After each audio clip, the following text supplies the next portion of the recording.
दुर्गा परमेश्वर्ये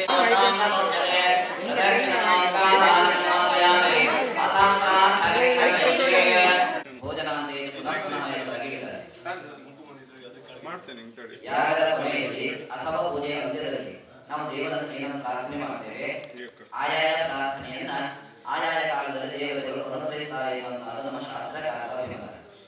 ಭಕ್ತಿ ಶ್ರದ್ಧಾಪರವಾಗಿ ನಿನ್ನೆಯ ದಿನದಿಂದ ತೊಡಗಿಸಿ ದೇವರಿಗೆ ಅತ್ಯಂತ ಪ್ರೀತಿಕರವಾಗಿರತಕ್ಕಂತಹ ಕಲಶಾಭಿಷೇಕ ಅಂದರೆ ಸಹಸ್ರ ಕುಂಭಾಭಿಷೇಕವನ್ನ ಬ್ರಹ್ಮ ಕಲಶಾಭಿಷೇಕಯುಕ್ತವಾಗಿ ನಾವು ಮಾಡಲ್ಪಟ್ಟಿದ್ದೇವೆ. ದೇವರಿಗೆ ಖುಷಿಯಾಯಿತು ಎನ್ನುವಂತಹ ದೃಷ್ಟಿಯಲ್ಲಿ ನಾವು ಪ್ರತ್ಯೇಕವಾಗಿ ನಾವು ಹೇಳಬೇಕಾಗ್ತದೆ. ಸಾಧಾರಣವಾಗಿ ಇಲ್ಲಿದ್ದವರು ಎಲ್ಲರಿಗೂ ಕೂಡ ನಿನ್ನೆಯ ದಿನದಲ್ಲಿ ಅದರ ಗೋಚರ ಆಗಿರ್ತಕ್ಕಂಥ. ಯಾಕೆಂದ್ರೆ ನಿನ್ನೆ ಬೆಳಿಗ್ಗೆ ನೋಡಿದ್ರೆ ಯಾವುದೇ ರೀತಿಯಾಗಿರ್ತಕ್ಕಂತಹ ಮಳೆಯ ಛಾಯೆ ಇಲ್ಲ. ಮಳೆ ಬರ್ತದೆ, ರಾತ್ರಿ ಒಂದು ಮಳೆ ಬರ್ತದೆ ಅನ್ನೋದಾದ್ರೆ ನಮ್ಮ ಬೆಳಿಗ್ಗೆ ಕುತ್ಕೊಳ್ಳಿಕ್ಕೆ ಆಗುದಿಲ್ಲ. ಗುರಿ ಗುರಿ ಗುರಿ ಒಂದು ಹೇಳಿ ಸೆಕೆ ಆಗ್ತದೆ, ನೀರಾಡಿಕೆ ಆಗ್ತದೆ. ಹೀಗೆ ಒಂದಿಷ್ಟು ಸೆಕೆಯನ್ನು ನಮಗೆ ಗೊತ್ತಾಗ್ತದೆ. ಇವತ್ತು ನಾಳೆ ಒಂದು ಮಳೆ ಇರ್ತದೆ ಎಂಬುದಾಗಿ ನಾವು ಭಾವ ಬಂದೇ ಬರ್ತದೆ. ಆದ್ರೆ ನಿನ್ನೆ ಯಾವುದೇ ಸೂಚನೆಗಳಿಲ್ಲ ನಮಗೆ ಸೆಕೆ ಆಗುವುದಂತ ಚಳಿಯೇ ಆ ರೀತಿಯಾಗಿ ಇದೆ ಅಂತ. ಆದ್ರೆ ನಾವು ತಾಯಿಗೆ ಅರ್ಪಣೆ ಮಾಡಿರ್ತಕ್ಕಂತಹ ಸೇವೆ, ನಾವು ಮಕ್ಕಳು ನಮಗೆ ನಮ್ಮ ಮಕ್ಕಳೇ ನಾವು ಮಕ್ಕಳಿಗಾಗಿ ನಾವು ಏನಾದರೂ ಒಂದು ತಗೊಂಡೋಗಿ ಕೊಟ್ಟಾಗ ಮಕ್ಕಳು ಮುದ್ದು ಮಾಡಿಕೊಂಡು ಅದನ್ನು ಪುನಃ ನಮಗೆ ಕೊಟ್ಟ ಕೂಡಲೇ ನಾವು ಎಷ್ಟು ಮುದ್ದು ಮಾಡ್ತೇವೆ. ಹಾಗೆಯೇ ಜಗಜ್ಜನನಿಯಾಗಿರ್ತಕ್ಕಂಥ ತಾಯಿ ನಮಗೆ ಕೊಟ್ಟಿರತಕ್ಕಂಥ ವಸ್ತುಗಳನ್ನೇ ನಾವು ದೇವರಿಗೆ ಕೊಟ್ಟಿದ್ದೇವೆ. ನಮ್ಮಿಂದ ಮತ್ತೆ ಏನು ಕೊಡ್ಲಿಕ್ಕೆ ಆಗಲಿಲ್ಲ. ಖಾಲಿ ಕೈಯಲ್ಲಿ ಬಂದಿದ್ದೇವೆ, ಹಾಗೆ ಖಾಲಿ ಕೈಯಲ್ಲಿ ನಾವು ಮುಂದಿನ ದಿವಸ ಹೋಗ್ತೇವೆ. ಹೋಗುವಾಗ ಎರಡನ್ನು ತಗೊಂಡು ಹೋಗ್ತೇವೆ, ಅಥವಾ ಹಾಗೆ ಬರಬೇಕಾದ್ರೂ ಕೂಡ ಎರಡನ್ನು ತಗೊಂಡು ಬರ್ತೇವೆ. ಪಾಪ ಮತ್ತೆ ಪುಣ್ಯ ಇದು ಎರಡನ್ನ ಈ ಜನ್ಮಕ್ಕಾಗಿ ತಗೊಂಡು ಬರ್ತೇವೆ, ಮುಂದಿನ ಜನ್ಮಕ್ಕಾಗಿ ಒಂದಿಷ್ಟು ತಗೊಂಡು ಹೋಗ್ತೇವೆ. ನಾವು ಮುಂದಿನ ಜನ್ಮಕ್ಕಾಗಿ ಒಂದಿಷ್ಟು ಡೆಪಾಸಿಟ್ ಇಡಬೇಕು. ಯಾವುದನ್ನ? ಈ ಪುಣ್ಯಾರ್ಚನೆಯ ಕಾರ್ಯದ ಫಲವನ್ನ ನಾವು ಡೆಪಾಸಿಟ್ ಇಡ್ತಾ ಹೋಗ್ಬೇಕು. ಅದು ಏನ್ ಮಾಡ್ತದೆ, ನಮಗೂ ಕೂಡ ನಂತರದಲ್ಲಿ ಒಳ್ಳೆಯ ಮುಂದಿನ ಗತಿಯನ್ನು ಕೊಡ್ತಾನೆ. ಹಾಗೆ ಇರತಕ್ಕಂತಹ ಮುಂದಿನ ಸಂತತಿಗೂ ಕೂಡ ಆ ಭಗವಂತ ಅನಂತವಾಗಿರತಕ್ಕಂತಹ ಫಲವನ್ನ ಕೊಡಲ್ಪಡ್ತಾನೆ. ಹಾಗಾಗಿ ಆ ಜಗಜ್ಜನನಿಯನ್ನ ಭಕ್ತಿ ಶ್ರದ್ಧಾಪ್ರತರವಾಗಿ ಕಲಶಾಭಿಷೇಕ ಅಂದ್ರೆ ಮಾಡಾಗ ದೇವರಿಗೂ ಕೂಡ ಅದು ಖುಷಿ ಆಯ್ತು. ನಾವು ಮತ್ತೆ ಯಾರಿಗೂ ಕೂಡ ನಾವು ಹೇಳ್ಬೇಕಾದ್ರೆ ನಿಮ್ಗೆಲ್ಲರಿಗೂ ನಿನ್ನೆ ಇದ್ದವರಿಗೆಲ್ಲರಿಗೂ ಇಲ್ಲಿ ಗೊತ್ತಿದೆ. ಸಾಧಾರಣ ಎಲ್ಲೂ ಮಾತ್ರ ಅಲ್ಲ, ಸುಮಾರು ಕಡೆ ಎಲ್ಲ ಮಳೆ ಬಂದಿದೆ ಅಂತೆ. ಆದ್ರೂ ಕೂಡ ಇಲ್ಲಿ ನಮ್ಮ ಕೆಲಸ ಆಗುವಾಗ ಸಾಧಾರಣ 9:45 10 ಗಂಟೆ ಆಗಿದೆ. 10 ಗಂಟೆ ಆಗುವಾಗ ಕಲಶ ಆದದ್ದು ಅಷ್ಟೊತ್ತಿಗೆ. ಕಲಶ ಆದ ನಂತರದಲ್ಲಿ ಆ ತಾಯಿ ಮಳೆಯ ಮೂಲಕವಾಗಿ ಸೂಚಿಸಲ್ಪಟ್ಟಿದ್ದಾರೆ. ಆದ್ರೆ ಇಲ್ಲಿ ಬ್ರಹ್ಮ ಕಲಶಾಭಿಷೇಕ ಆಗ್ತಕ್ಕಂಥ ಕಾಲಘಟ್ಟ ಹೇಗಿದೆ ಕೇಳಿದ್ರೆ, ಇಷ್ಟು ಹೊತ್ತಿಗೆ ನಮಗೀಗ ಜನಸಂಖ್ಯೆ ಮತ್ತು ದೇವರಿಗೆ ಭಕ್ತರು ಒಂದು ಮತ ಸ್ವಲ್ಪ ಕಡಿಮೆ ಆಯ್ತು ಅಂತ ಕಾಣಿಸ್ತದೆ. ಯಾಕಂದ್ರೆ ಎಷ್ಟು ಸಾವಿರ ಸಂಖ್ಯೆಯಲ್ಲಿ ಇರತಕ್ಕಂಥ ಗ್ರಾಮ, ಆ ಗ್ರಾಮದಲ್ಲಿರ್ತಕ್ಕಂಥ ಈಗ ಜನ ನೋಡಿದ್ರೆ ಮಾತ್ರ ಕಡಿಮೆ ಆಯ್ತು. ಆದ್ರೆ ಶಿಕ್ಷಿಸುವವಳು ತಾಯಿ, ಹಾಗೆ ಪಾಲನೆ ಮಾಡುವವಳು ತಾಯಿ. ಆದ್ರೆ ಕೋಪಗೊಂಡಾಗ ಅಥವಾ ನಾವು ಸಿಟ್ಟು ಮಾಡಿಕೊಂಡಾಗ ತಾಯಿ ಯಾವತ್ತೂ ನಮಗೆ ಹೊಡೆಯುವುದಿಲ್ಲ. ಮುದ್ದು ಮಾಡಿಕೊಂಡೆ ಆ ಸಿಟ್ಟನ್ನು ಸಮಾಧಾನ ಮಾಡಲಿಕ್ಕೆ ಪ್ರಯತ್ನ ಪಡ್ತಾರೆ. ಹಾಗೆ ಆ ಜಗಜ್ಜನನಿಯೂ ಕೂಡ ನಮ್ಮಿಂದ ಯಾವುದೇ ರೀತಿಯಾಗಿರ್ತಕ್ಕಂಥ ಕೋಪಗಳು ಅಥವಾ ತಾಪಗಳು ಏನಿದ್ರು ಕೂಡ ಅದನ್ನೆಲ್ಲ ಆ ಕ್ಷಮಾವಂತಳಾಗಿರ್ತಕ್ಕಂತಹ ತಾಯಿ ಅದನ್ನ ನಿವೃತ್ತಿ ಮಾಡಲ್ಪಟ್ಟು ಅಭ್ಯುದಯಕ್ಕಾಗಿ ನಾವು ಕೊಟ್ಟಿರತಕ್ಕಂತಹ ಕಲಶಾಭಿಷೇಕ ಸಹಸ್ರ ಕುಂಭಾಭಿಷೇಕ ಆದರೂ ಕೂಡ ಆ ಒಂದೊಂದು ಕಲಶವೂ ಕೂಡ ಆ ತಾಯಿ ಸಹಸ್ರ ಸಂಖ್ಯೆಯಲ್ಲಿ ಸ್ವೀಕಾರ ಮಾಡಬೇಕು ಅನ್ನತಕ್ಕಂಥ ಭಕ್ತಿಯ ಭಾವದಲ್ಲಿ ನಾವು ಈಗ 1 ಲಕ್ಷ ಕೊಟ್ಕೊಂಡು ಮಾಡಿದನ್ನು ಅಷ್ಟು ಕೊಟ್ಟಿದೆ ಅಂತ ಹೇಳಿದ್ರೆ ಬಂಡಗಲ್ಲಿನ ಮೇಲೆ ನೀರು ಸುರಿದಂತೆ ಯಾವ ಪುಣ್ಯವು ಸಹಿತ ಸಾಧ್ಯ ಆಗಲಿಕ್ಕಿಲ್ಲ. ನಾವು ಎಷ್ಟೇ ಇದಕ್ಕೆ ಬೇಕಾಗಿರುವ ಸಂಪತ್ತುಗಳನ್ನು ವಿನಿಯೋಗ ಮಾಡಿದರೂ ಕೂಡ ದೇವರ ಮುಂದೆ ಕಡಿಮೆ ಆಯಿತು. ದೇವರೇ ನಾವು ಕೊಟ್ಟಿರ್ತಕ್ಕಂಥ, ಯಾಕಂದ್ರೆ ನಾವು ಕೊಟ್ಟದ್ದಲ್ಲ, ದೇವರು ಕೊಟ್ಟದ್ದನ್ನು ನಾವು ದೇವರಿಗೆ ವಾಪಸ್ ಕೊಟ್ಟಿದ್ದೇವೆ. ಹಾಗಾಗಿ ಆ ತಾಯಿಯಲ್ಲಿ ಪ್ರಾರ್ಥನೆ ಮಾಡಿಕೊಳ್ಳುವುದು ಹೇಗೆ ಕೇಳಿದ್ರೆ, ಹೂ ಕೊಡಬೇಕಾದ ಹೆಸರನ್ನ ಕೊಟ್ಟಿದ್ದೇವೆ ಅನ್ನತಕ್ಕಂಥ ಭಕ್ತಿಯ ಭಾವದಿಂದ ಕೊಟ್ಟಿದ್ದೇವೆ. ನಾವು ಮತ್ತೇನು ನನ್ನದ್ದಲ್ಲ, ಎಲ್ಲವೂ ಕೂಡ ನಿನ್ನದ್ದಾಗಿರತಕ್ಕಂತಹ ಅಮ್ಮನನ್ನ ನಿರ್ಲಿಪ್ತ ಅನ್ನೋದಾಗಿ ಕರೆಯಲ್ಪಟ್ಟಿದೆ. ನಿರ್ಲಿಪ್ತರಾಗಿರತಕ್ಕಂತಹ ಜಗಜ್ಜನನಿಯನ್ನು ನಾವು ಆರಾಧಿಸುವುದು ಯಾವುದಕ್ಕೆ ಕೇಳಿದೆ? ನಮ್ಮ ಸಂತೋಷಕ್ಕಾಗಿ, ಸುಖಮಯವಾಗಿರತಕ್ಕಂತಹ ಜೀವನಕ್ಕಾಗಿ, ಸಮಾಜದ ಮಧ್ಯದಲ್ಲಿ ಒಳ್ಳೆಯ ವ್ಯಕ್ತಿಯಾಗಬೇಕು, ಹಾಗೆ ಸನ್ನಡತೆಯ ಮೂಲಕವಾಗಿ ಸಮಾಜದ ಮಧ್ಯದಲ್ಲಿ ಒಳ್ಳೆಯ ವ್ಯಕ್ತಿಯ ಮೂಲಕವಾಗಿ ಆ ತಾಯಿ ಈ ಪೂಜೆಯನ್ನು ಸಂತೋಷದಾಯಕವಾಗಿ ನಾವು ಹೋಗಬೇಕಾದ ಸಣ್ಣ ಎನ್ನುವಂತಹ ಭಾವನೆಯನ್ನು ಕೊಟ್ಟಿರತಕ್ಕಂಥ ದೇವೆಯನ್ನೇ ಮಹತ್ತರವಾಗಿ ಭಕ್ತರಿಗೆ ಇಲ್ಲಿ ಒಂದು ಸೇರಿದ ಬುದ್ಧಿಯನ್ನ ಪ್ರಚೋದಿಸಿ ಅವರೆಲ್ಲರೂ ಕೂಡ ಈ ತಾಯಿಯ ಸನ್ನಿಧಿಗೆ ತಾಯಿಗೆ ಹೇಗೆ ನೂರಾರು ದನಗಳಿರತಕ್ಕಂತಹ ಮಧ್ಯದಲ್ಲಿ ಒಂದು ಗುರು ತಪ್ಪಿಸಿಕೊಂಡು ಹೋದರೂ ಕೂಡ ಅವರು ತನ್ನ ತಾಯಿಯನ್ನು ಹೇಗೆ ಹುಡುಕಿಕೊಂಡು ಬರ್ತದೆಯೋ ಅದೇ ರೀತಿಯಾಗಿ ಇದಕ್ಕೆ ಸಂಬಂಧಪಟ್ಟಿರತಕ್ಕಂತಹ ಭಕ್ತರು ಕೂಡ ತಾಯಿಯನ್ನು ಹೇಗೆ ತೆರಲ್ಪಡ್ತಾರೆಯೋ ಆ ರೀತಿಯಾಗಿ ಕರೆಪಡತಕ್ಕಂತಹ ಶಕ್ತಿಯನ್ನ ಅವರ ಬುದ್ಧಿಗೆ ಪ್ರಚೋದಿಸಿ ಆ ತಾಯಿಯ ಮುಂದೆ ಮಾಡತಕ್ಕಂತಹ ಎಲ್ಲ ಜೀವನೋದ್ಧಾರದ ಲಕ್ಷ್ಮೀನಾರಾಯಣ ಜೀವೋದ್ಧಾರದಲ್ಲಿರ್ಬೋದು ಅಥವಾ ಇಲ್ಲಿ ಮಾಡತಕ್ಕಂತಹ ಪೂಜೆ ಪುನಸ್ಕಾರಗಳಿರ್ಬೋದು ಆ ಎಲ್ಲ ದೇವತಾ ಸೇವೆಗಳಿಗೂ ಕೂಡ ಜಗತ್ತಿನ ಅನುಗ್ರಹಿಸಿ ಎಲ್ಲರಿಗೂ ಸುಖ ಶಾಂತಿ ನೆಮ್ಮದಿ ಆಯುಸ್ಸು ಆರೋಗ್ಯ ಆನಂದ ಐಶ್ವರ್ಯಾದಿಗಳನ್ನು ಕೊಟ್ಟು ಆ ಭಗವಂತ ತಾಯಿ ನಮ್ಮೆಲ್ಲರನ್ನು ಶಿರಗಟ್ಟಿಯಾಗಿ ಕಾಪಾಡಬೇಕೆಂಬುದಾಗಿ ದೇವರನ್ನು ಪ್ರಾರ್ಥನೆ ಮಾಡಿಕೊಳ್ಳು. ಶರತ್ ಚಂದ್ರ ಶೆಟ್ಟಿ ಇಲ್ಲಿಯ ಆಡಳಿತ ಮುಕ್ತೇಸರ. ಪಾರಂಪರ್ಯವಾಗಿ ಆಡಳಿತ ಮುಕ್ತೇಸರ ಪಾರಂಪರ್ಯವಾಗಿ ಬರ್ತದೆ. ಮತ್ತು ಸರ್ಕಾರದ ಕಾನೂನಿಗೆ ಅನುಸಾರವಾಗಿ ನಾವು 9 ಜನ ಮೆಂಬರ್ಸ್ಗಳನ್ನು ಮಾಡಿಕೊಂಡು ನಡೆಸ್ತಾ ಇದ್ದೇವೆ ದೇವಸ್ಥಾನವನ್ನು. ದೇವಸ್ಥಾನ ಶ್ರೀಮಂತ ದೇವಸ್ಥಾನ ಏನಲ್ಲ, ಆದರೂ ಕೂಡ ಐತಿಹಾಸಿಕವಾಗಿ ಇದು ಗುಡ್ಡಮ್ಮಾಡಿ ಅಂತ ಹೆಸರು ಬರಲಿಕ್ಕೆ ಗುಡ್ಡದ ಮೇಲೆ ಅಮ್ಮ ಇದ್ದುದರಿಂದ ಗುಡ್ಡಮ್ಮಾಡಿ ಅಂತ ಅದು ಇಲ್ಲಿಯ ಕತೆ. ಅಲ್ಲಿಂದ ಕೆಳಗಡೆ ದೇವರು ಬಂದು, ಅಂದರೆ ಭಟ್ರಿಗೆ ಹಳೆ ಮುದುಕರಾದ ಮೇಲೆ ದೇವ್ರ ಮೇಲೆ ಹೋಗ್ಲಿಕ್ಕೆ ಆಗಲಿಲ್ಲ, ಅವ್ರು ಕೆಳಗೆ ಬನ್ನಿ ಅಂತ ಭಟ್ರು ಪ್ರಾರ್ಥನೆ ಮಾಡಿದರು ಅಂತ ವದಂತಿ. ಹಾಗೆ ಅದು ಬೆಳೀತಾ ಇಲ್ಲಿ ನಾವು ದೇವಸ್ಥಾನ ಕಟ್ಟಿದೆವು. ಮುಂಚೆ ಈ ಕುಂಬಾರರ ಹಂಚಿನಿಂದ ಇದ್ದ ದೇವಸ್ಥಾನ ಕ್ರಮೇಣ ಮತ್ತೆ ಭಕ್ತರು ಬಂದು ಇಲ್ಲಿ ಬೆಳವಣಿಗೆ ಆಯಿತು. ಇನ್ನು ನಾನು ನಿವೃತ್ತ ವಿಜಯ ಬ್ಯಾಂಕ್ ಎಂಪ್ಲಾಯ್. ಹಾಗೆ ನಮ್ಮ ನಿವೃತ್ತಿ ಆದ ಮೇಲೆ ಇಲ್ಲಿ ಆಡಳಿತ ವಹಿಸ್ಕೊಂಡೆ. ಅದಕ್ಕಿಂತ ಮುಂಚೆ ನಮ್ಮ ಮಾವ ಇಲ್ಲಿ ಆಡಳಿತ ಆಗಿದ್ದರು, ಅವರು ನಿವೃತ್ತ ಟೀಚರ್ ಆಗಿದ್ದರು. ಮುಂಚೆ ಅವ್ರ ಮಾವ ಇಲ್ಲಿ ಆಡಳಿತದಾರರಾಗಿದ್ದರು, ಅವರು ಪೂರ್ಣ ಅಗ್ರಿಕಲ್ಚರಿಸ್ಟು. ಹಾಗೆ ಊರಿನ ಎಲ್ಲವರ ಸಹಾಯದಿಂದ ದೇವಸ್ಥಾನ ಬೆಳೆಸಲಿಕ್ಕೆ ಪ್ರಯತ್ನ ಮಾಡ್ತಾ ಇದ್ದೀವಿ. ಮಾಡಿದೆ, ದೇವಸ್ಥಾನ ಆದಷ್ಟು ಡೆವಲಪ್ ಆಗ್ತಾ ಇದೆ. ಇನ್ನೊಂದೆಂದರೆ ನಮ್ಮ ಸಂಬಂಧಿಕರು ಯಾರ್ಯಾರು ಸಮರ್ಥರಿದ್ದಾರೆ, ಅಂದರೆ ಆರ್ಥಿಕವಾಗಿ ಸಮರ್ಥರಿದ್ದಾರೆ, ಅವರನ್ನು ದೇವರ ಹತ್ರ ಪ್ರಾರ್ಥನೆ ಮಾಡ್ಕೊಳ್ತಾ ಅವರೆಲ್ಲರ ಒಟ್ಟುಗೂಡುವಿಕೆಯಿಂದ ದೇವಸ್ಥಾನ ಬೆಳೀತು. ಇನ್ನು ಪಕ್ಕದಲ್ಲಿ ಲಕ್ಷ್ಮೀನಾರಾಯಣ ದೇವಸ್ಥಾನವನ್ನು ನಾವು ಕಟ್ಟಿದ್ದೇವೆ. ನಾಳೆ ಪ್ರತಿಷ್ಠೆ ಆಗ್ತಾಯಿದೆ. ಕಾರಣ ಏನಂದರೆ ನಮ್ಮ ಐತಿಹಾಸಿಕ ಬ್ರಿಟಿಷ್ ಕಾಲದಿಂದ ದೇವರ ತಸ್ದೀಕ್ ಸಿಕ್ಕುವುದು ದುರ್ಗಾ ಪರಮೇಶ್ವರಿಗೆ ಮಾತ್ರ ಅಲ್ಲ, ಲಕ್ಷ್ಮೀನಾರಾಯಣನಿಗೆ ಬರ್ತಾಯಿತ್ತು. ನಾವು ಅದನ್ನು ಲಕ್ಷ್ಮೀನಾರಾಯಣ ದೇವಸ್ಥಾನ ಎಲ್ಲಿ ಅಂತ ನಮ್ಮ ದೇವಸ್ಥಾನದ ತುಳಸಿ ಕಟ್ಟೆಯಲ್ಲಿ ಒಂದು ಕೈ ಪೀಸ್ ಮಾತ್ರ ಸಿಕ್ಕಿತು. ಅದನ್ನು ಬೇರೆ ಜ್ಯೋತಿಷ್ಯರ ಮೂಲಕ ಕೇಳಿದಾಗ ಮತ್ತು ಪ್ರಶ್ನೆ ಹಾಕಿದಾಗ ಹಿಂದೆ ಲಕ್ಷ್ಮೀನಾರಾಯಣ ದೇವಸ್ಥಾನ ಇಲ್ಲಿತ್ತು. ಚಾರಿತ್ರಿಕವಾಗಿ ಏನು ಡಿಫರೆನ್ಸ್ ಇರ್ಬೋದು, ಬಟ್ ಮೂಲತಃ ಇಲ್ಲಿಯವರೆಲ್ಲ ನಾವು ದುರ್ಗಾ ಪರಮೇಶ್ವರಿ, ಅಂದರೆ ಮೋಸ್ಟ್ಲಿ ಇದು ಶಂಕರಾಚಾರ್ಯ ಕಾಲದಿಂದ ದುರ್ಗಾ ಶಕ್ತಿಯ ಆರಾಧಕರಾಗಿ ನಾವು ಬಂದಿರಬೇಕು. ಹಾಗೆ ದೇವಿಯನ್ನು ಪ್ರಾರ್ಥನೆ ಮಾಡ್ತಾ ಲಕ್ಷ್ಮೀನಾರಾಯಣ ದೇವಸ್ಥಾನದ ಬಗ್ಗೆ ಗೊತ್ತೇ ಇರಲಿಲ್ಲ. ಹಾಗೆ ಈ ಕೈಯನ್ನು ಬಗ್ಗೆ ಯೋಚನೆ ಮಾಡ್ತಾ ಐತಿಹಾಸಿಕ ತಜ್ಞರ ಮೂಲಕ ವಿಚಾರಿಸಿದಾಗ ಹಿಂದೆ ಲಕ್ಷ್ಮೀನಾರಾಯಣ ದೇವಸ್ಥಾನವೂ ಇತ್ತು ಅಂತ ಬಂತು. ಹಾಗೆ ಲಕ್ಷ್ಮೀನಾರಾಯಣ ದೇವಸ್ಥಾನವನ್ನು ಭಾಳಷ್ಟು ಕಷ್ಟದಿಂದ ಎಲ್ಲರೂ ಒಟ್ಟಾಗಿ ಸಮೂಹ ಶಕ್ತಿಯಿಂದ ಕಟ್ತಾ ಇದ್ದೇವೆ. ನಾಳೆ ಈ ಸಂಭ್ರಮದಲ್ಲಿ ಇಷ್ಟುವರೆಗೆ ಒಳಗಿದ್ದ ಲಕ್ಷ್ಮೀನಾರಾಯಣ ದೇವಸ್ಥಾನವನ್ನು ಹೊರಗಡೆ ಹಾಕುವಾಗ ಇಲ್ಲಿ ಶಾಂತಿ ಕಾರ್ಯಕ್ರಮ, ಹೋಮ, ಇಲ್ಲಿ ಪಾರಂಪರಿಕವಾಗಿ ಏನು ಕಾರ್ಯಕ್ರಮ ಇದೆ ಅದನ್ನು ಮುಗಿಸಿ ದೇವರನ್ನು ಅಲ್ಲಿ ಪ್ರತಿಷ್ಠೆ ಮಾಡುವ ಉದ್ದೇಶದಿಂದ ಈ ಉತ್ಸವ ನಡೀತಾ ಇದೆ. ಗುಡ್ಡಮ್ಮಾಡಿ ದುರ್ಗಾ ಪರಮೇಶ್ವರಿ ದೇವಸ್ಥಾನದಲ್ಲಿ ಇಂದು ಕುಟುಂಬದವರು, ಊರಿನವರು, ಗ್ರಾಮಸ್ಥರು ಎಲ್ಲರೂ ಸೇರಿ ಸಹಸ್ರ ಕುಂಭಾಭಿಷೇಕ ಕಾರ್ಯಕ್ರಮವನ್ನು ಹಮ್ಮಿಕೊಂಡಿದ್ದೇವೆ. ಇಲ್ಲಿ ಭಾಳ ಹಿಂದಿನಿಂದಲೂ ಗುಡ್ಡಮ್ಮಾಡಿ ದೊಡ್ಡ ಮನೆತನದವರ ಯಜಮಾನಿಕೆಯಲ್ಲಿ ಈ ದೇವಸ್ಥಾನದಲ್ಲಿ ಅನೇಕ ಕಾರ್ಯಕ್ರಮಗಳಾಗ್ತಾಯಿತ್ತು. ಕುಟುಂಬದಲ್ಲಿ ಎಲ್ರಿಗೂ ಸ್ವಲ್ಪ ತೊಂದರೆ ತಾಪತ್ರಯಗಳು ಬಂದದ್ರಿಂದ ಅಷ್ಟಮಂಗಲ ಪ್ರಶ್ನೆಯನ್ನಿಟ್ಟಾಗ ಈ ದೇವಸ್ಥಾನದ ಆವರಣದಲ್ಲಿ ಲಕ್ಷ್ಮೀನಾರಾಯಣ ದೇವಸ್ಥಾನ ಇದೆ. ಆ ದೇವಸ್ಥಾನದಲ್ಲಿರುವಂಥ ಮೂರ್ತಿ ಭಿನ್ನ ಆಗಿದೆ. ಇಲ್ಲಿ ಪ್ರಧಾನ ಲಕ್ಷ್ಮೀನಾರಾಯಣ ಆಗಿದ್ದು ಆ ಮೂರ್ತಿಯನ್ನು ನೀವು ಬೇರೆ ದೇವಸ್ಥಾನ ಮಾಡಿ ಪ್ರತಿಷ್ಠೆ ಮಾಡಿದರೆ ಊರಿಗೆ ಮತ್ತು ನಿಮ್ಮ ಕುಟುಂಬಕ್ಕೆ ಎಲ್ರಿಗೂ ಒಳ್ಳೆಯದಾಗ್ತದೆ ಅನ್ನೋ ಮಾತನ್ನು ನಮ್ಗೆ ಹೇಳಿದ್ರಿಂದ ನಾವು ಎಲ್ಲರೂ ಸೇರಿ ಇವತ್ತು ಲಕ್ಷ್ಮೀನಾರಾಯಣ ದೇವಸ್ಥಾನವನ್ನು ಪ್ರತಿಷ್ಠೆ ಮಾಡ್ತಾ ಇದ್ದೇವೆ. ನಾಡ್ದು 27ನೇ ತಾರೀಕಿನಲ್ಲಿ ಮಹಾನ್ನ ಸಂತರ್ಪಣೆ ಮತ್ತು ಪ್ರತಿಷ್ಠಾ ಕಾರ್ಯಕ್ರಮ ಇದೆ. ಅಷ್ಟಮಂಗಲ ಪ್ರಶ್ನೆಯಲ್ಲಿ ಈ ದುರ್ಗಾ ಪರಮೇಶ್ವರಿ ದೇವರಿಗೆ ಸಹಸ್ರ ಕುಂಭಾಭಿಷೇಕವನ್ನು ಮಾಡಿದ ನಂತರ ನೀವು ಪ್ರತಿಷ್ಠೆ ಮಾಡಿದರೆ ಮಾತ್ರ ನಿಮಗೆಲ್ಲ ಅನುಕೂಲ ಆಗ್ತದೆ ಅನ್ನೋ ಮಾತನ್ನು ಹೇಳಿದ್ರಿಂದ ಅದೇ ರೀತಿಯಲ್ಲಿ ಇವತ್ತು ಈ ಕಾರ್ಯಕ್ರಮವನ್ನು ಹಮ್ಮಿಕೊಂಡಿದ್ದೇವೆ. ಆದ್ದರಿಂದ ಊರಿನವರು ಕುಟುಂಬದವರು ಎಲ್ಲರೂ ಸೇರಿ ಮಾಡ್ತಾ ಇರುವಂಥ ಈ ಕಾರ್ಯಕ್ರಮದಲ್ಲಿ ನಮ್ಮ ಸಂಪೂರ್ಣ ಪ್ರೀತಿಯನ್ನು ದೇವರು ಹಂಚಿಕೊಂಡು ನಮಗೆ ಮುಂದಿನ ದಿನಗಳಲ್ಲಿ ಸುಖ ಶಾಂತಿ ಸಮೃದ್ಧಿಯನ್ನು ಕೊಡಬೇಕೆಂದು ಪ್ರಾರ್ಥಿಸ್ತಾ ನನ್ನೆರಡು ಮಾತುಗಳನ್ನು ಮುಗಿಸ್ತೇನೆ. ನನ್ನ ಹೆಸರು ಪ್ರಭಾಕರ್ ಶೆಟ್ಟಿ. ದುರ್ಗಾಪರಮೇಶ್ವರಿ ದೇವಸ್ಥಾನದ ಈ ಒಂದು ಗ್ರಾಮಸ್ಥರಾಗಿರ್ತೇನೆ. ದೇವಸ್ಥಾನದಲ್ಲಿ ಲಕ್ಷ್ಮೀನಾರಾಯಣ ದೇವರ ಪ್ರತಿಷ್ಠಾಪನಾ ಕಾರ್ಯಕ್ರಮ ಪ್ರಾರಂಭ ಆಗ್ತಾಯಿದೆ. ಅದಕ್ಕೋಸ್ಕರ ಈಗ ಇವತ್ತು ಸಹಸ್ರ ಕುಂಭಾಭಿಷೇಕ, ಆಮೇಲೆ ಅಶ್ವತ್ಥ ಪೂಜೆ, ಉಪನಯನ ಹಾಗೂ ಲಕ್ಷ್ಮೀನಾರಾಯಣ ದೇವರ ಪ್ರತಿಷ್ಠಾಪನಾ ಕಾರ್ಯಕ್ರಮವನ್ನು ನಡೆಸ್ತಾ ಇದ್ದೇವೆ. ಈ ಒಂದು 5 ದಿನಗಳ ಪರ್ಯಂತ ದೇವಸ್ಥಾನದಲ್ಲಿ ವಿಶೇಷವಾದ ಕಾರ್ಯಗಳು ನಡೀತಾ ಇದೆ.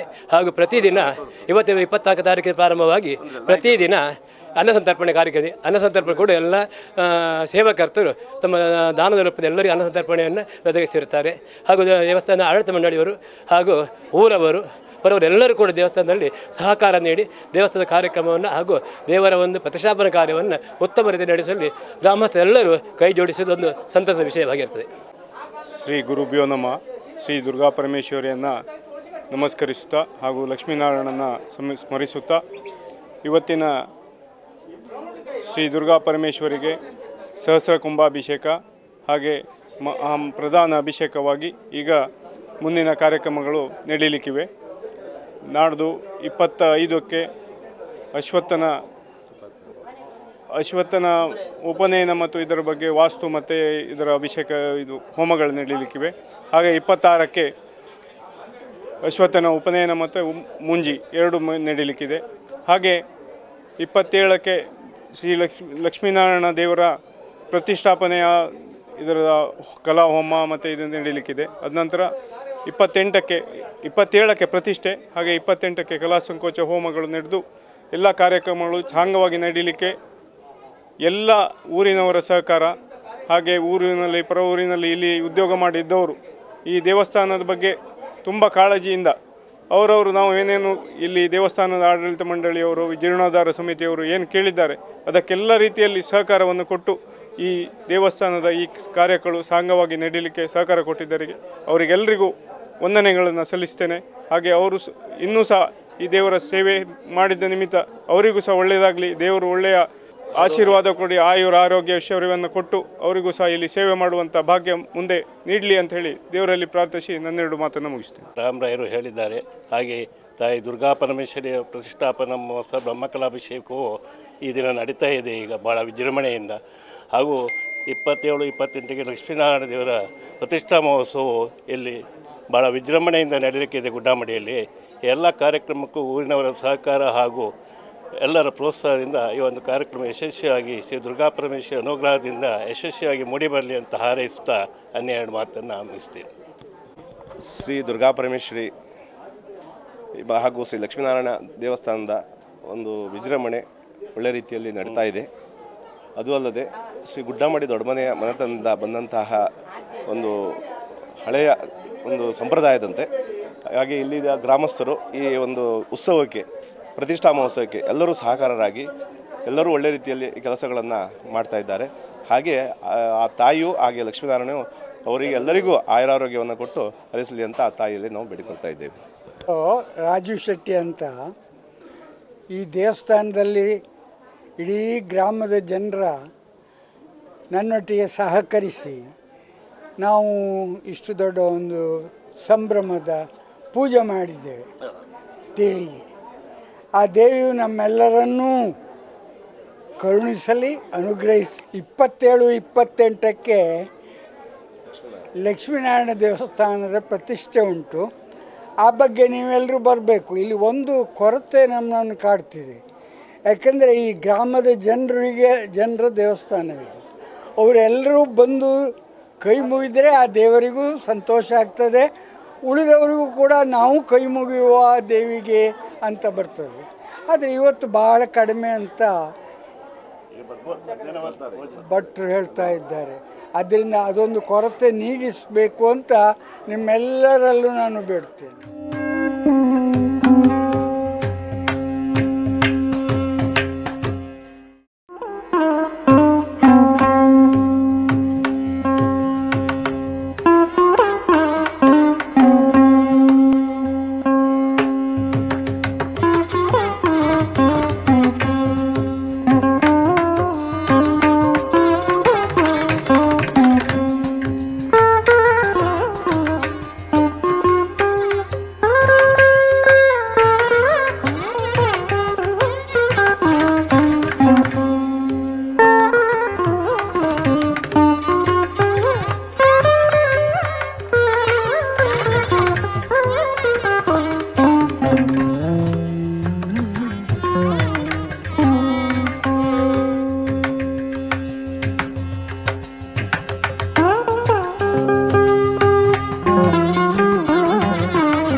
ಶಿಲ್ಪ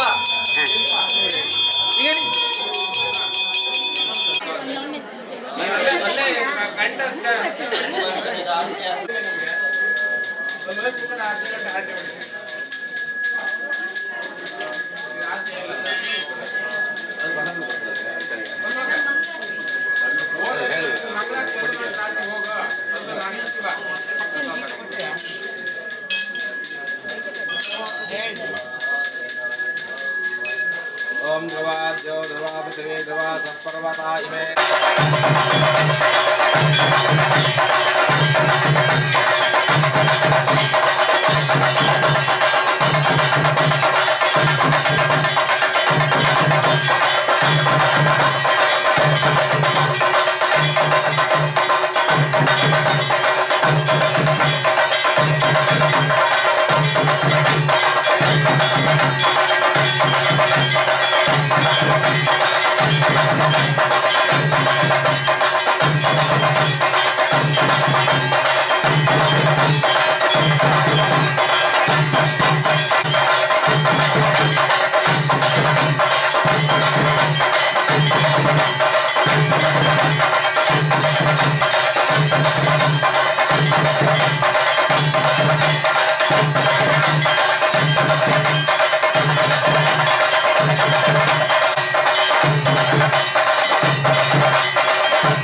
प्रगतिलीनस्य यः परः स महेश्वरः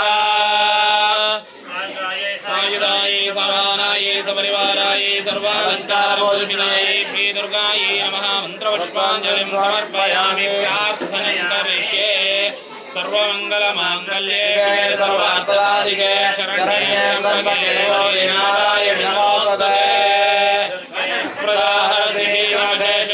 स्वस्ति सदामतिमदेव शुभान् ददाति दारिद्र्यदुःखपरिहारिणिका त्वदन्या सर्वोपकारकरणाय सदार्थचित्ता शङ्खारि चापशरभिन्नकरान् त्रिनेत्रां दिग्वेत्रां शुभया विलसत्क्रीडां सिंहस्थिरां ससुरसिद्धनतां च दुर्गां पूर्वाणि भानुरितवर्गदां नमामि दुर्गायै नमः मनोरथान् प्रार्थयामि